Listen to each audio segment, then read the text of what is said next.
নামা ইয়াকুলুনা ফি বুতুনিহিম নার, তুমি তোমার পেটের মধ্যে জাহান্নামের আগুনকে ঢুকাইছো। ওয়াসায়াসলাউনা সাইরা, অচিরেই তুমি জাহান্নামে চলে যাও। আমরা ফকিরকেও যাকাত দেই না, মিসকিনকেও যাকাত দেই না। ইন্নামাস সাদাকাতু লিল ফুকারা'i ওয়াল মাসাকিন ওয়াল আমিলিনা আলাইহা, আল্লাহ বলেন 3 নম্বরে তাদেরকে যাকাত দাও যারা সরকারি তহবিলের মধ্যে থাকে, সরকারের অ্যাকাউন্টে বসে যারা যাকাত কালেকশন করে, ওই সকল লোকদেরকে যাকাতের ফান্ড থেকে স্যালারি দেওয়া যায়।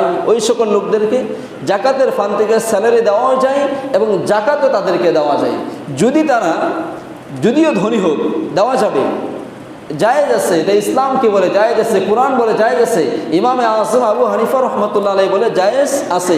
যারা যাকাত কালেকশন করে, এই কালেকশন যারা করে রিসিপশনে থাকে, এদেরকে যাকাত দেওয়াও যায় এবং যাকাতের ফান্ড থেকে এদেরকে স্যালারিও দেওয়া যায়।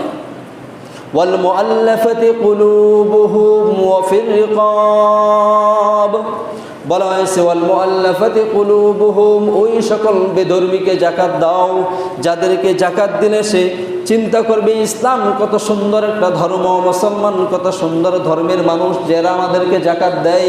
কিন্তু এই বিধানটা এখন আর নাই। রাসূলের যুগে তিনি ইহুদি খ্রিস্টান নাসারা বৌদ্ধদেরকে যাকাত দিতেন। ওয়াল মুআল্লাফাতি কুলুবুহুম, তিনি যাকাত দিতেন এজন্যই দিতেন যাতে আমাদের যাকাত পেয়ে একজন বেধর্মী যেন ইসলাম ধর্ম গ্রহণ করতে চায়, এজন্যই তিনি যাকাত দিতেন। কিন্তু এখন এটা নাই, এখন ইহুদি খ্রিস্টান নাসারা বৌদ্ধকে যাকাত দিলে যাকাত আদায় হবে না, তাদেরকে যাকাত দেওয়া যাবে না। ওয়াল মুআল্লাফাতি কুলুবুহুম ওয়া ফির রিকাব, ওই সকল দাসদেরকে যাকাত দাও যে সমস্ত মানুষ জেলখানায় বন্দী হয়ে আছে। রাসূলের যুগে ওই সমস্ত দাসদেরকে যাকাত দেওয়া হতো যারা কারো কয়েদিখানার মধ্যে রয়েছে, অথবা ইহুদি হোক, খ্রিস্টান হোক, মুসলমান হোক, যেটাই হোক না কেন, তাদেরকে যাকাত দিয়ে তাদেরকে জেলখানাতে মুক্তি করে আনতো। ওটা রাসূলের যুগে ছিলেন, এখন নাই। তবে হ্যাঁ, এখন আছে। ইমামে আযম বলেন এই যুগের কোনো মানুষ যদি বিনা কারণে তাকে জেলখানার মধ্যে আটকে রাখা হয়, সেটা সরকারের জেলখানা হোক আর জনগণের জেলখানা হোক বা কারো কাছে জিম্মি অবস্থায় হোক, তার কাছ থেকে যে টাকা দিয়ে আনা সম্ভব হয় যে ওই লোকটার তার ওইভাবে টাকা পয়সা অর্থ সম্পদ নাই, তো আমার টাকা দিয়ে যে তাকে আনা সম্ভব হয়, তাহলে যাকাতের ফান্ড থেকে তাকে মুক্ত করা যায় আছে। তাদেরকে যাকাত দাও, তাদেরকে আমরা যাকাত দিই না। ওয়াল গারিমিন, ওই সমস্ত লোকদেরকে যাকাত দাও যে সকল মানুষগুলো ঋণ করতে করতে অনেক পরিমাণ ঋণ করে ফেলেছে, অভাবের কারণে ঋণ করে ফেলছে। মেয়েটাকে বিয়ে দিয়েছে, ঋণ করেছে অভাবের কারণে, ক্ষুধার যন্ত্রণায় ঋণ করেছে, বিভিন্ন চিকিৎসার কারণে ঋণ করেছে, কিন্তু লোকটার ঋণটাকে শোধ করার মতো তার এখন সামর্থ্য নাই। ওই লোককে যাকাত দাও। আমরা তারে যাকাত দেই না, আমরা তার ঋণগ্রস্ত মানুষকে যাকাত দিই না। ওয়াফি সাবিলিল্লাহি ওয়া ইবনিস সাবিল, এখানে 2 শ্রেণী মানুষকে যুক্ত করা হয়েছে যে এক শ্রেণীর মুসাফিরকে যাকাত দাও, ওই মুসাফিরকে যেই মুসাফির আল্লাহ রাস্তায় বের হয়েছে, এখন তার টাকা পয়সা অর্থ সম্পদ সব শেষ হয়ে গেছে, মোবাইলের যুগ, ইন্টারনেটের যুগ, হয়তো সে কানেক্ট করলেই কানেক্ট করতে পারে, কিন্তু দেখা যাচ্ছে সেটাও সম্ভব হচ্ছে না বা চাইলেও পাওয়া যাচ্ছে না, তাহলে তাকে যাকাত দাও। ওয়াফি সাবিলিল্লাহ, এবং তাদেরকে যাকাত দাও যারা আল্লাহর রাস্তায় থাকে, দিন এলেম চর্চা করে, কোরআন শিক্ষা করে আমল করে, ওই সকল মানুষকে কি দাও? যাকাত দাও। এখন ওগুলো কোথায়? ওয়াফি সাবিলিল্লাহ, ওই সমস্ত মানুষগুলো কোথায়?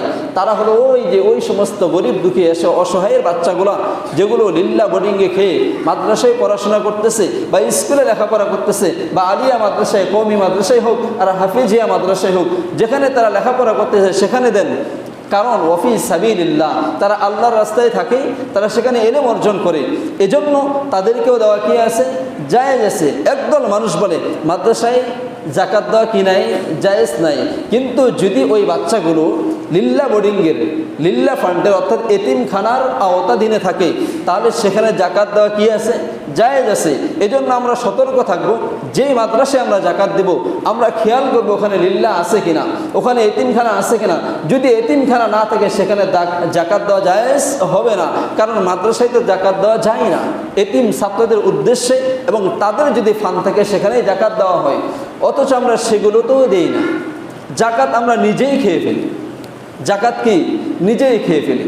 ফেতরা আমরা নিজেই খেয়ে ফেলি, ফেতরাও দিচ্ছি না। এমন একটা অবস্থা হালত হয়ে গেছে। যদি আজকে জাকাত দেওয়া হতো, ফিতরা দেওয়া হতো, তাহলে গরিবের মাঝে আর গরিব থাকতো না, অভাবগ্রস্ত মানুষ আর অভাবের মাঝে থাকতো না, এরা সবাই সফল হয়ে যেত। কিন্তু আমরা তাদেরকে দেই না। আর জাকাত আর ফিতরার কি ওয়াজ করবেন ভাই? বর্তমান সমাজের মধ্যে যা হালত আর অবস্থা হয়েছে, এই যে মাগুরার মেয়েটা আসিয়া, তার কি অন্যায় ছিল? হ্যাঁ, তার কি অন্যায় ছিল? 8 বছরের একটা শিশু, তার কি অন্যায় ছিল? অথচ সেই শিশুটা তার আপন তালয়ের কাছে আমানতদারি নাই, তার আপন দুলাভাইয়ের কাছেও সে তার সতীত্বকে নিয়ে আমানতদারি নাই। এই 8 বছরের শিশুকে তালয়ও ধর্ষণ করলো, আপন দুলাভাইও করলো। সমাজ কোথায় আছে? আপনি আমি কোন জায়গায় বসবাস করতেছি? হয়তো আমরা আলোচনা করতেছি বা আমরা শুনতেছি যে কিয়ামত আসার তো অনেক লক্ষণ আছে, এখনো বাকি আছে। আপনি কিসের বাকি দেখতেছেন? সবগুলো আলামত জাহের হয়ে গেছে।